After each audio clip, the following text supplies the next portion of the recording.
Bonne nouvelle pour le 4 juin, Évangile de Jésus-Christ selon Saint Jean. En ce temps-là, Jésus leva les yeux au ciel et dit, « Père, l'heure est venue, glorifie ton Fils, afin que le Fils te glorifie. Ainsi, comme tu lui as donné pouvoir sur tout être de chair, il donnera la vie éternelle à tous ceux que tu lui as donnés. Or, la vie éternelle, c'est qu'ils te connaissent, toi, le seul vrai Dieu, et celui que tu as envoyé, Jésus-Christ. Moi, je t'ai glorifié sur la terre en accomplissant l'œuvre que tu m'avais donnée à faire.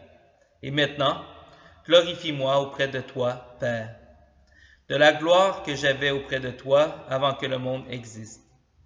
J'ai manifesté ton nom aux hommes que tu as pris dans le monde pour me les donner.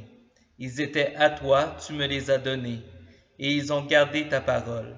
Maintenant, ils ont reconnu que tout ce que tu m'as donné vient de toi, car je leur ai donné les paroles que tu m'avais données, ils les ont reçues. Ils ont vraiment reconnu que je suis sorti de toi, et ils ont cru que tu m'as envoyé. Moi, je prie pour eux. Ce n'est pas pour le monde que je prie, mais pour ceux que tu m'as donnés, car ils sont à toi.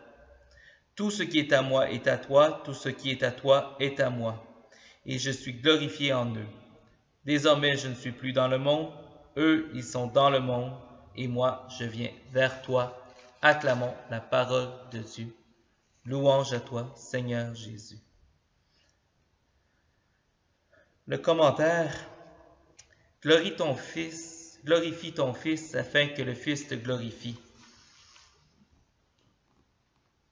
Il y a un double mouvement dans la résurrection. Il y a la résurrection où est-ce que le Fils est relevé et qu'il devient alors celui en qui Dieu se reconnaît.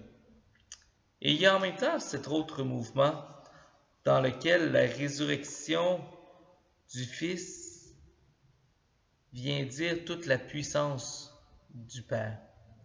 Ailleurs, il y a ce double mouvement dans le discours de Saint Jean qui me semble quand même intéressant. Et je dirais que dans notre vie, il faudrait qu'il en soit un peu de la même façon. Relève-moi, Père, pour que tu puisses me rendre ma dignité, toute ma grandeur d'être humain. Mais en même temps, une fois que j'aurai retrouvé cette grandeur, Seigneur, aide-moi à te rendre à toi toute ta grandeur, toute ta splendeur. 3 pistes pour la prière. Jésus leva les yeux au ciel. Je vous invite, que ce soit par plein jour ou par nuit, osez prendre peut-être un temps pour prier, mais en regardant, en fixant le ciel. Il y a quelque chose qui nous dépasse dans cette attitude. Alors, première réflexion. Deuxième réflexion, osez débuter une prière sans du tout planifier ce que vous allez dire, mais simplement en commençant par « Père ». Père, j'ai le goût de te confier les soucis que je porte. Père, j'ai le goût de te remercier pour toute la beauté de ce qui fait ma vie. Père, j'ai le goût de te confier mes projets. J'ai des idées plein la tête, Seigneur, je te les confie. Si on réussit à simplement se positionner dans cette belle filiation, dans cette belle attitude d'enfant de Dieu qui reconnaît toute la bonté que Dieu a pour lui, ben, la prière devrait monter assez facilement. Troisième piste pour la prière, moi je prie pour eux, pour ceux que tu m'as donnés. Il y a depuis toujours, que ce soit dans le peuple juif qu'on disait le peuple élu, que ce soit dans les chrétiens qui vivent de cette élection en Jésus-Christ, il y a cette idée que on a été choisi. Nous avons la chance de connaître le Dieu de Jésus-Christ.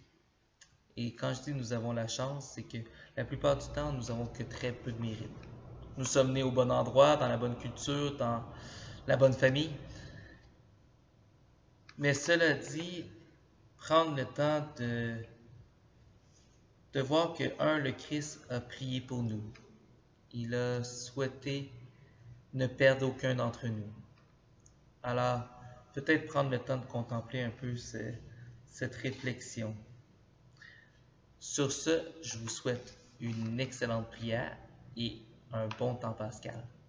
Bonne journée.